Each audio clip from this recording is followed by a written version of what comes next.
Dr. Castrivell had dissected exactly 4,829 sentient species in her career.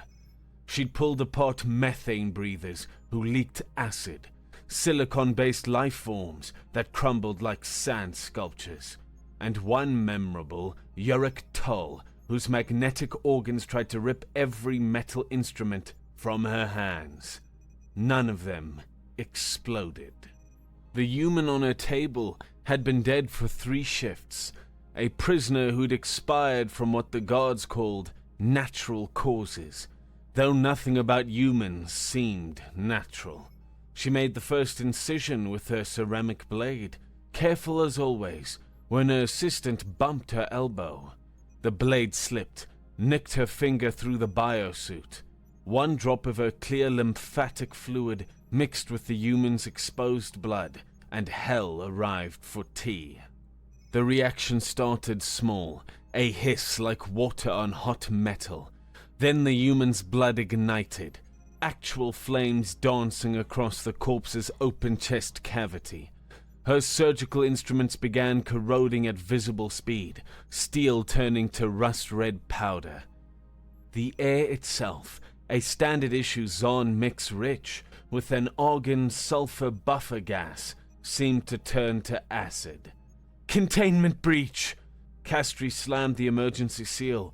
Foam flooded the chamber, but the blood kept burning underneath, an angry orange glow that ate through everything it touched. Her assistant, young Merricks, pressed all 4 hands against the observation glass. "What in the symmetric hells is in their blood?" Castry stared at the contained inferno that used to be her lab, mesmerized.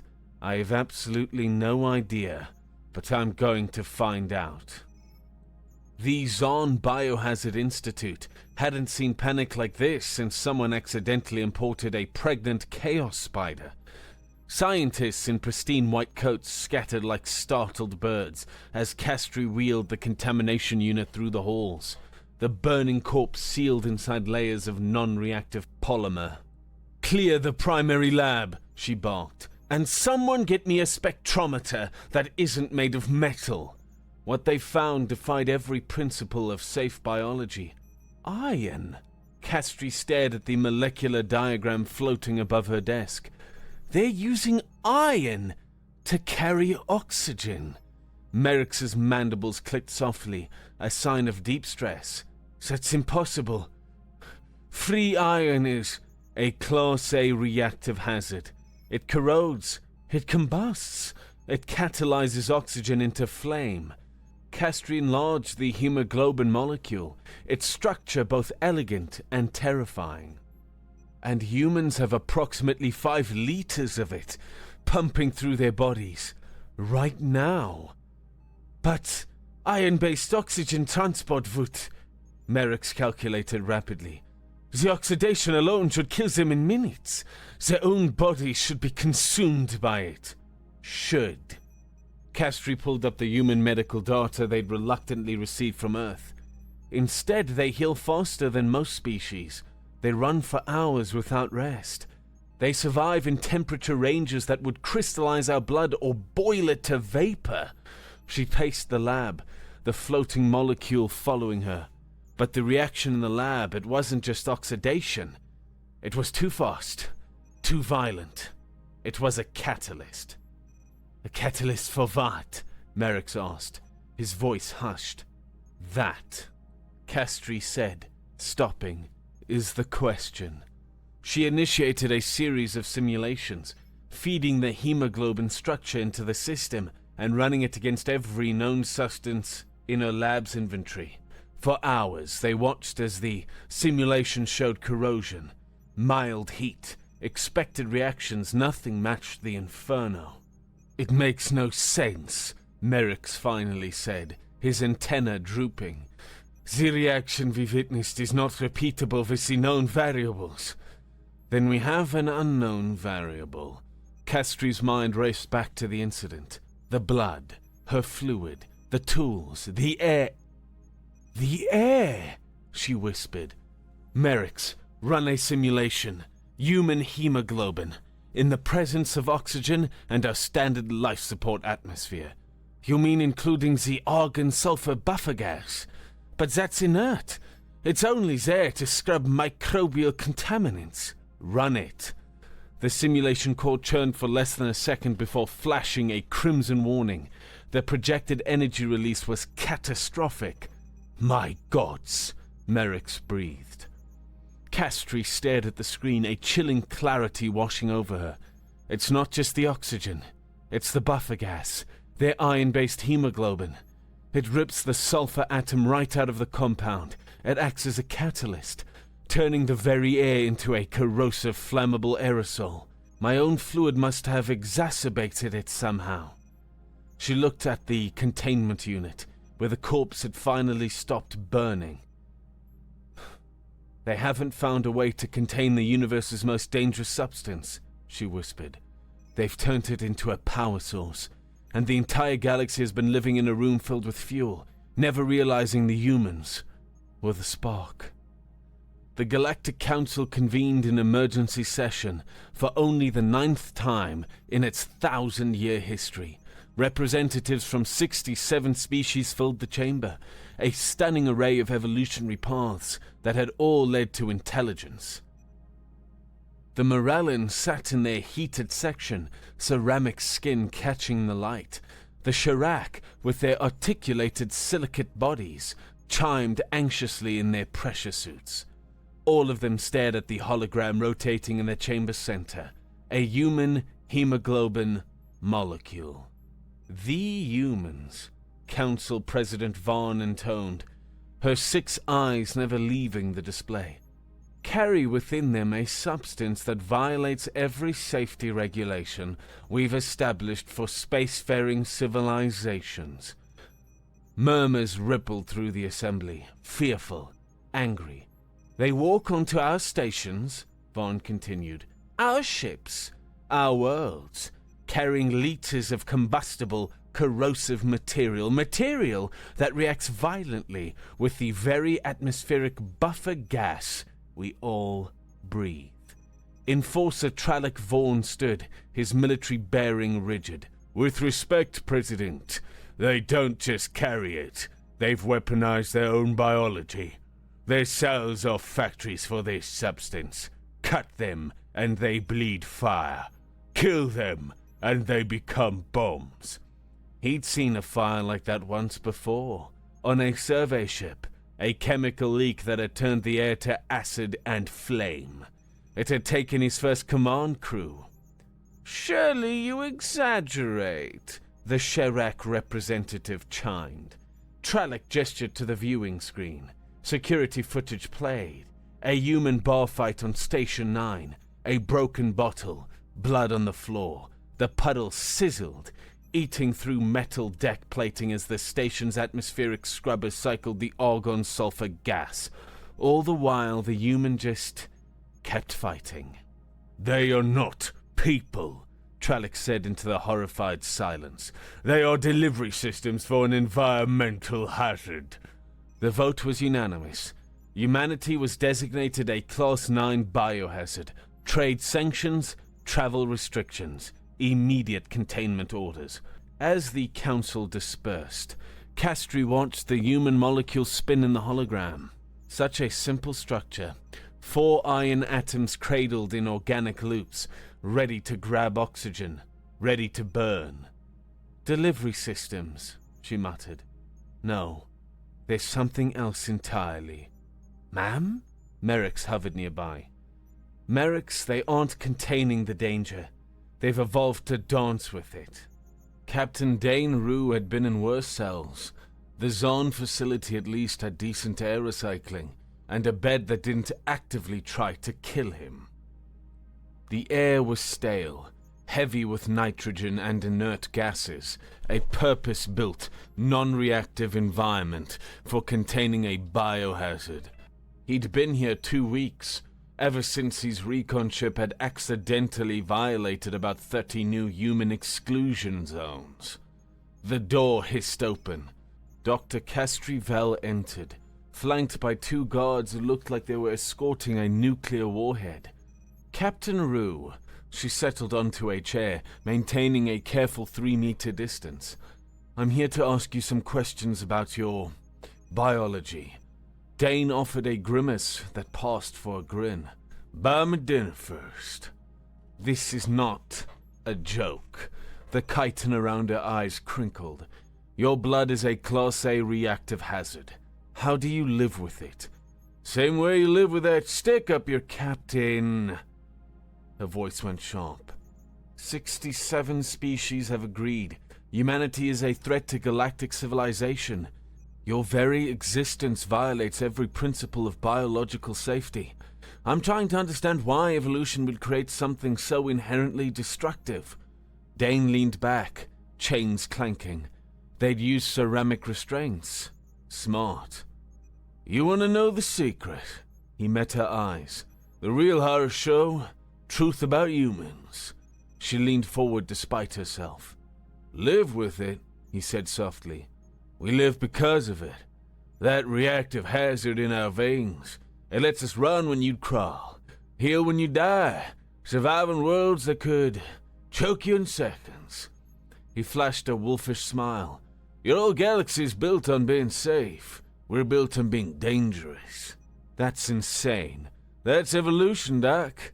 The universe tried to kill us with everything it had. Radiation, gravity, predators, disease. He shrugged. So we evolved to carry our own fire. Literally.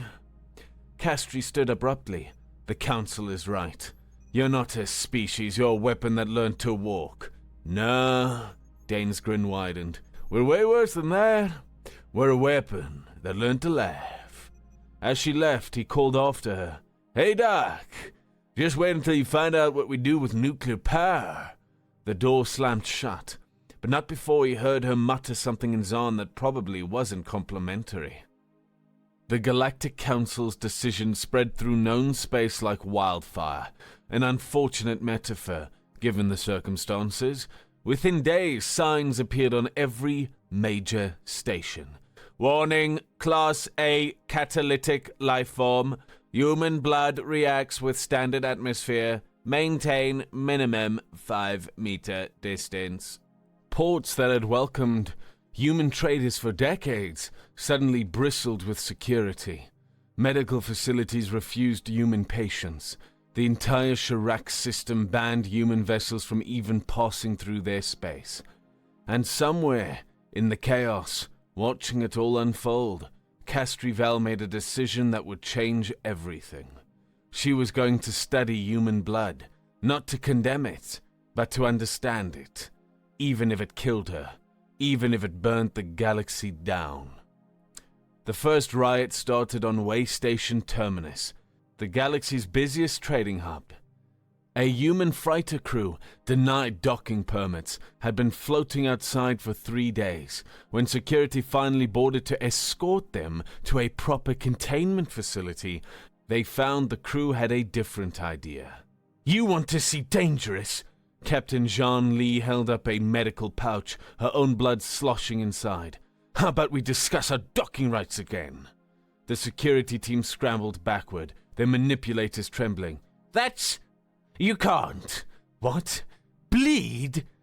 Lee squeezed the pouch slightly. A single drop leaked out, hit the metal floor, and immediately began to hiss and corrode as it reacted with the station's sulfur-laced air. Oops. Within an hour, Way Station Terminus had approved their docking. Within a day, every human ship in the sector had adopted the same negotiation tactic. The galaxy had tried to contain humanity. Humanity had other plans. In a classified Morellan research facility, Dr. Horst Vren stared at the vial of human blood with the kind of reverence reserved for religious artifacts and atomic weapons. Think of the applications, he breathed to his team. Terraforming, mining, energy production if we could synthesize the hemoglobin, reproduce its properties. The humans would never permit it, his assistant warned. The humans, Hast said coldly, are currently banned from 43 systems. They have no say in our scientific advancement. The synthesis took months. Hust's team worked in isolation, using every safety procedure known to science and inventing 18 new ones. They managed to create 3 milliliters of artificial human hemoglobin. Then someone dropped a beaker. The explosion took out 6 city blocks. The fire burnt for days, feeding the argon-sulfur gas in the atmosphere, spreading wherever the wind took it. The death toll reached thousands before they finally contained it by creating a vacuum zone around the entire district. Hust friends' last words, recorded by the lab's black box, were, "Perhaps we should have asked the humans how they contain it." The answer, of course, was that they didn't.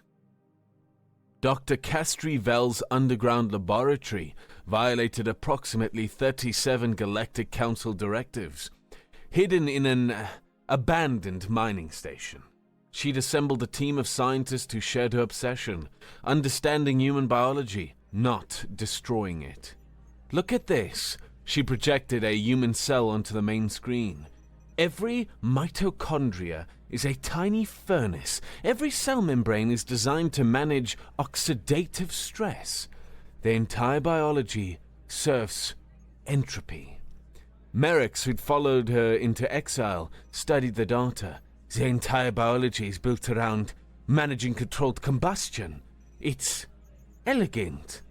"It's terrifying," corrected Dr. Uriv, a uric toll whose methane-breathing physiology made him extra cautious around oxygen, "but also brilliant." They'd been studying stolen medical data, black market blood samples, anything they could get. What they found challenged every assumption about life in the galaxy. "The iron does more than transport oxygen," Castree explained. "It's in their neurons, their enzymes. They use controlled oxidation for everything from muscle contraction to thought." "Living fire," Uriv murmured.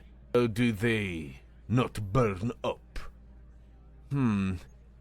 Antioxidants, redundancy, evolution. Castree pulled up a human brain scan, and sheer, stubborn refusal to die. A proximity alarm screamed. Merrick's checked the sensors. "Council enforcement. They found us." Through the viewport they watched a fleet of enforcement vessels surrounding the station. Trallic Vaughn's voice crackled over comms.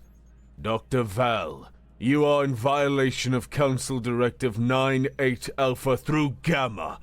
Surrender your research and prepare for detention." Castree looked at her team, then at the human blood sample in the containment field. "No," she said simply, and cut the comm. The standoff lasted 3 hours. Trallic Vaughn from the bridge of his flagship grew increasingly frustrated. "She's gone native," he spat to his lieutenant, "sympathizing with the monsters." "Sir, perhaps negotiation." "You don't negotiate with contamination." Trallic pulled up the station schematics. "Prepare breach teams. Full hazmat procedures. We go in hard and fast." What he hadn't counted on was Castree's newfound appreciation for human tactics. When the breach teams entered, they found the laboratories empty, except for a single message painted on the wall in what looked suspiciously like blood. "You're right. We are dangerous, but we're also right." The blood wasn't human, but the breach team didn't know that. They evacuated so fast they left scorch marks.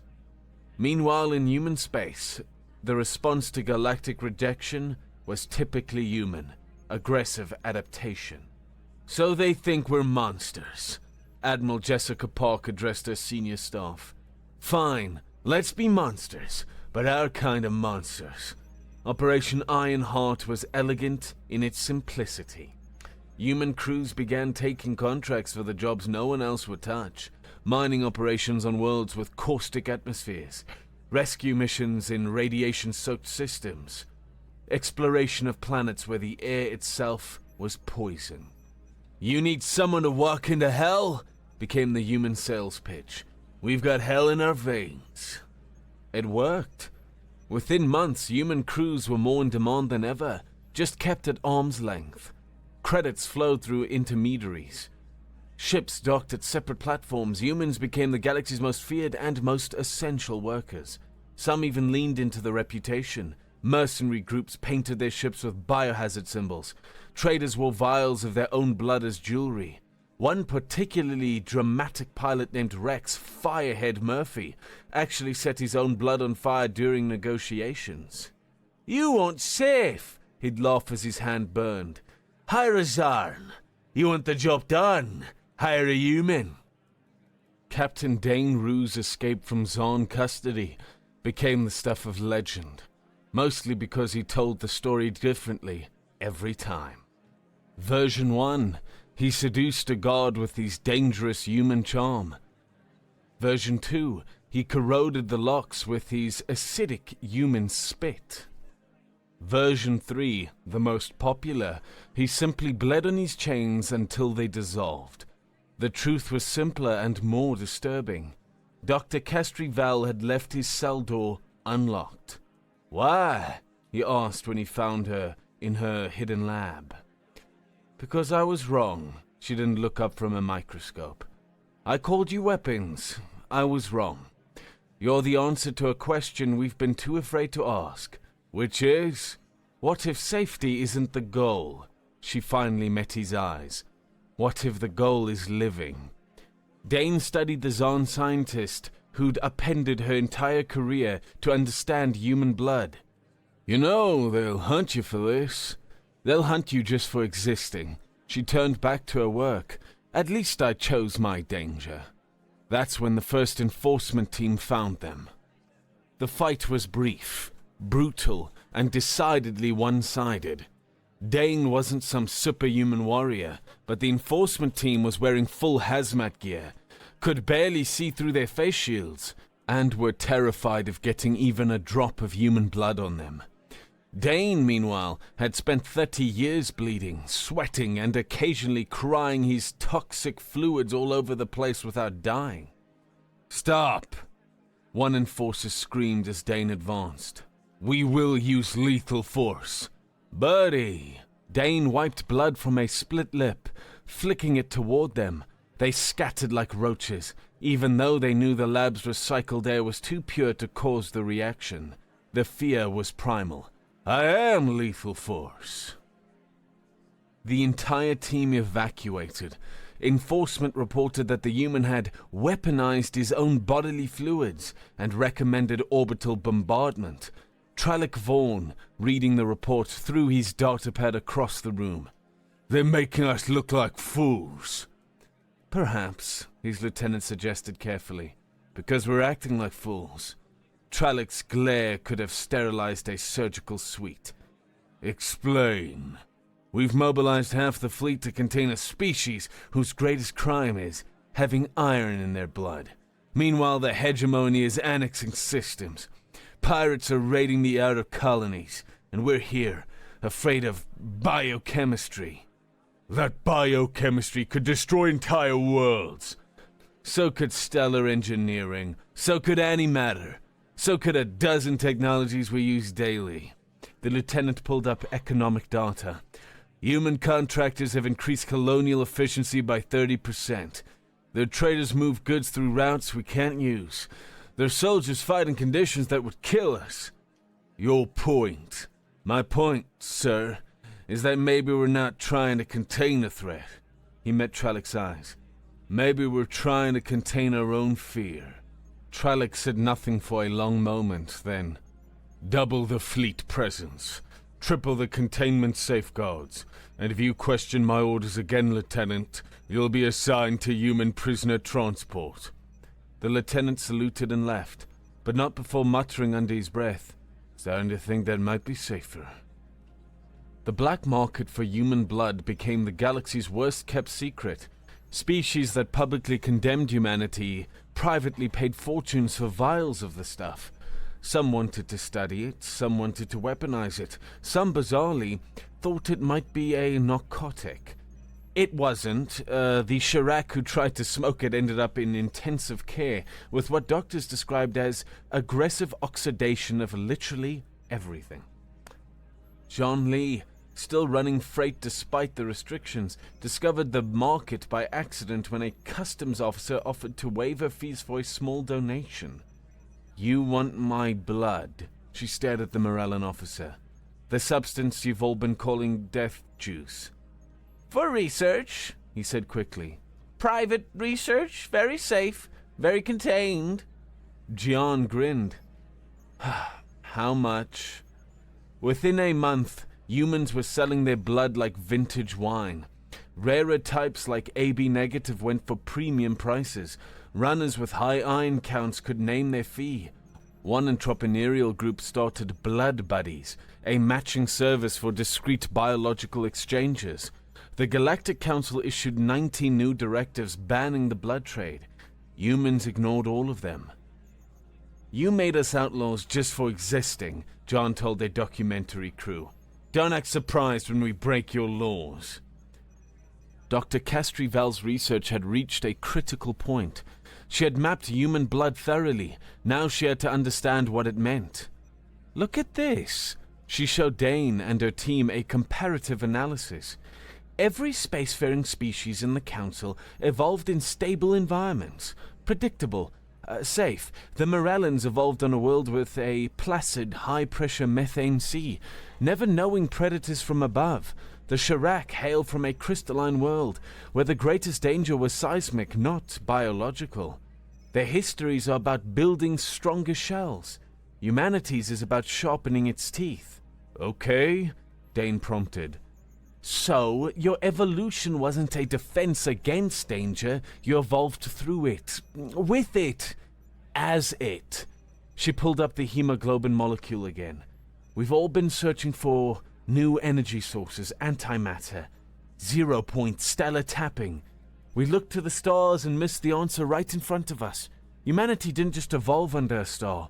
They put a microscopic, controllable spark of it inside every single cell. They don't just use it. Biologically speaking, they are fire." Merrick's face segments went pale. "They're stellar-powered. Oh, symmetric gods. Humans are stellar-powered." "In the most basic, fundamental, elegant way possible," Castry confirmed. "And that terrifies a galaxy built on controlling stellar power." That's when Trallic Vaughn's ultimatum arrived. "Dr. Vell." His hologram glowered. "You have 48 hours to surrender yourself, your research, and the human terrorist Dane Roux.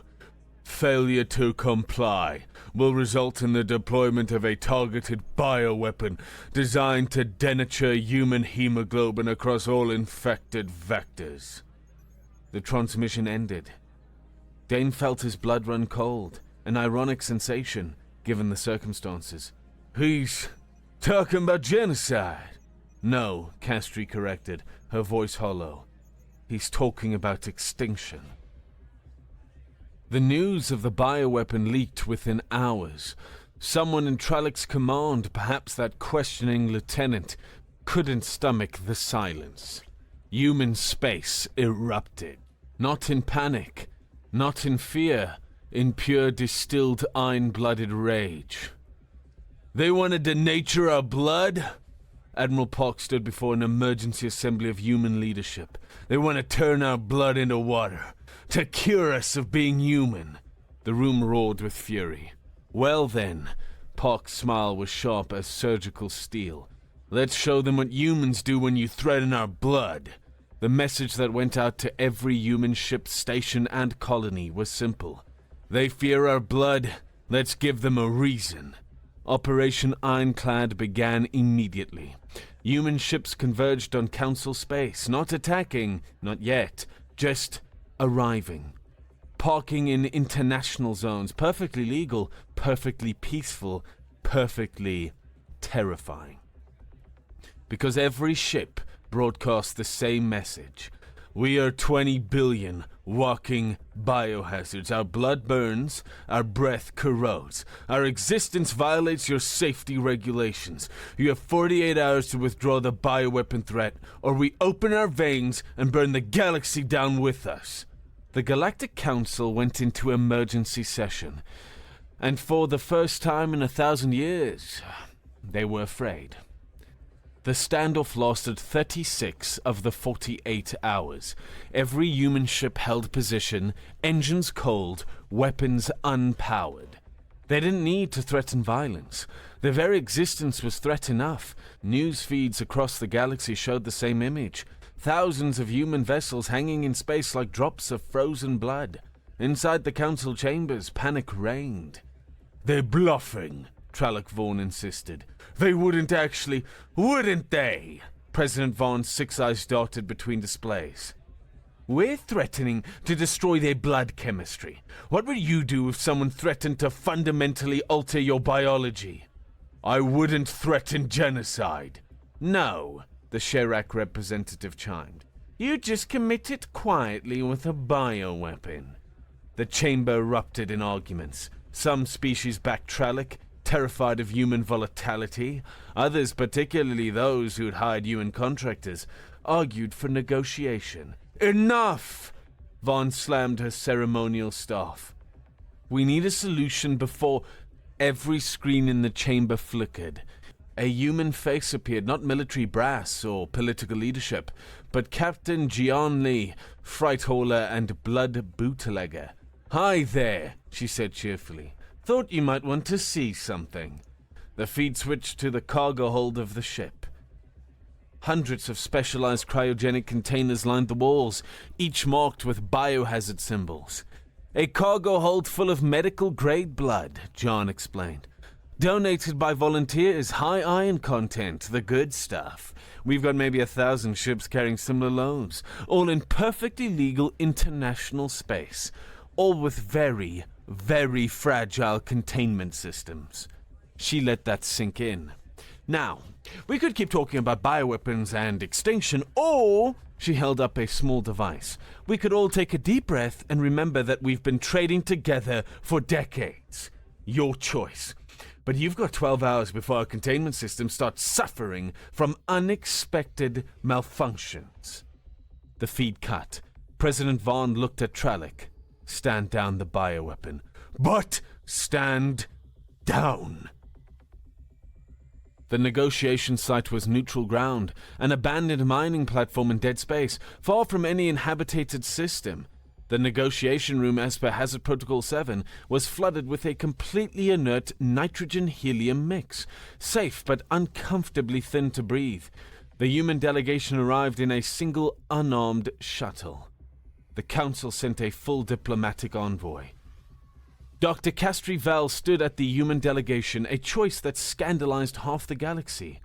"Traitor," someone whispered as she passed. "Evolutionist," she corrected without breaking stride. The human lead negotiator wasn't Admiral Park or any military figure. It was Dane Roux, the captured captain who'd become the face of human resilience. "Why him?" Tralloc demanded. "Because..."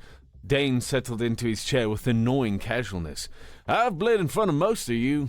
Seemed appropriate." The talks began with Tralloc's litany of grievances.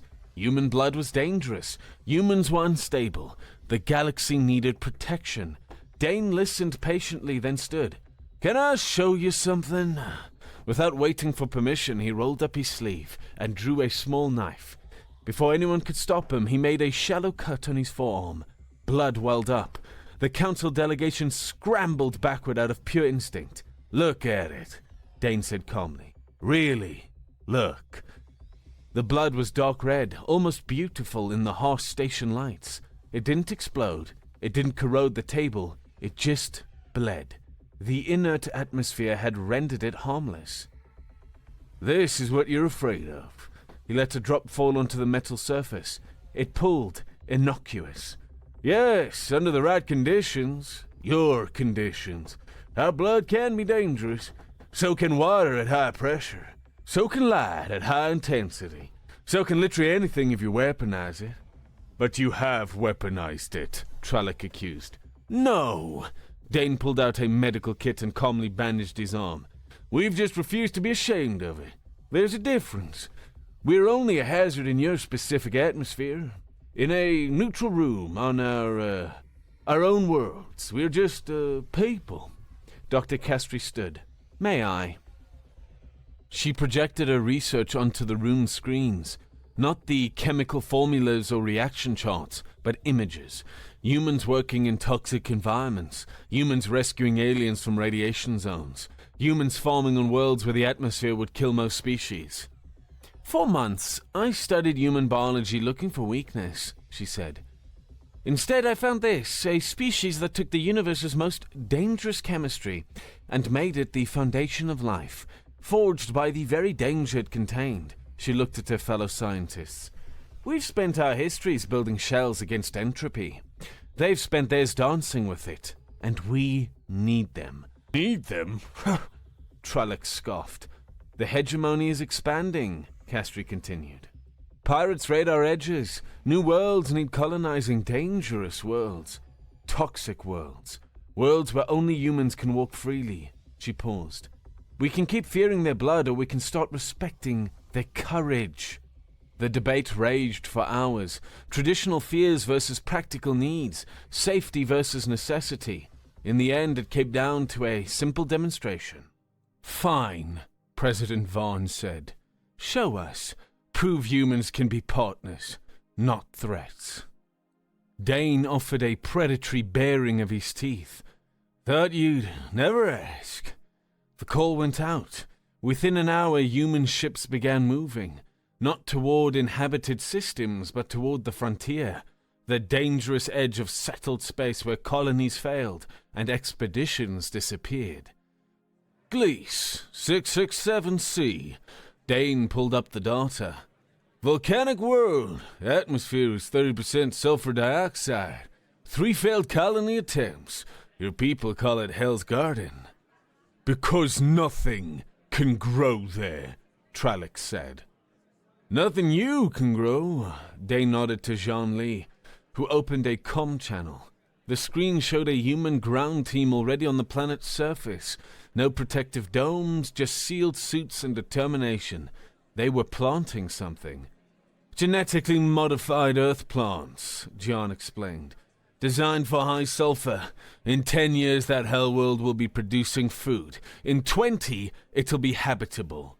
For us, anyway. In 50, with some terraforming, even you could visit. With protection. More screens activated. Human teams on frozen moons. In radioactive ruins. Under crushing gravity. Working. Building. Bleeding occasionally. But never stopping. This is what we do, Dane said quietly. Not weapons. Not monsters. Just the species that refuses to let the universe tell us where we can't go. The chamber fell silent. Finally, the Chirac representative spoke. I would like to rescind my vote for containment. One by one, others followed. Not all.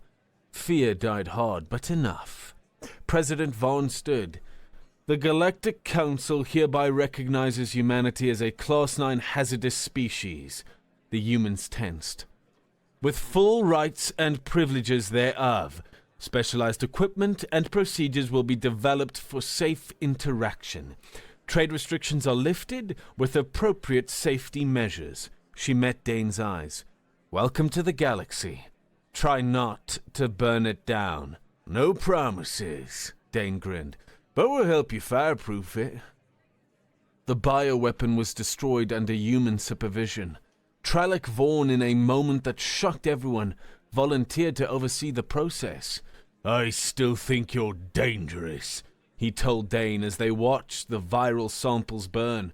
The memory of his lost crew was still a raw wound, but now it was tempered with a new understanding. We are, Dane agreed. But so is stellar fusion. You still build your cities around stars. Trolloc considered this. Perhaps I've been a fool. Nah, just careful. Nothing wrong with careful. Dane offered his hand. Just remember, we're dangerous the way fire is dangerous. Respect us, don't fear us, and we'll keep you warm instead of burning it down. Trolloc stared at the offered hand, the hand that pumped iron-laced blood, that belonged to a species that bled flame. He saw not just a threat, but a tool, a partner. He saw the fire that had taken his crew, but now he also saw the fire that could keep others safe. He shook it. 6 months later, Dr. Castrival stood in a new laboratory, no longer hidden, now officially funded by the Council for Human Galactic Biological Integration Studies. Through a window, she watched human and alien construction crews working together on the new wing, separated by safety barriers but united in purpose. Merrick's entered with the day's reports. The Gliese 667C colony is ahead of schedule.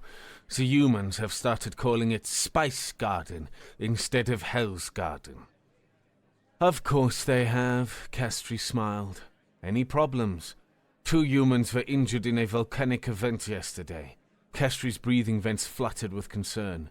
They're fine, Merrick added quickly. Already back at work. One joked that it was just a flesh wound. I don't think the Morellan supervisor understood why that was funny. Human humor, Castry mused, almost as dangerous as their blood. A knock at the door interrupted them. A young human girl, maybe 7 years old, stood in the doorway with her parents. The mother looked apologetic. I'm sorry, Doctor, but Lily insisted on thanking you personally.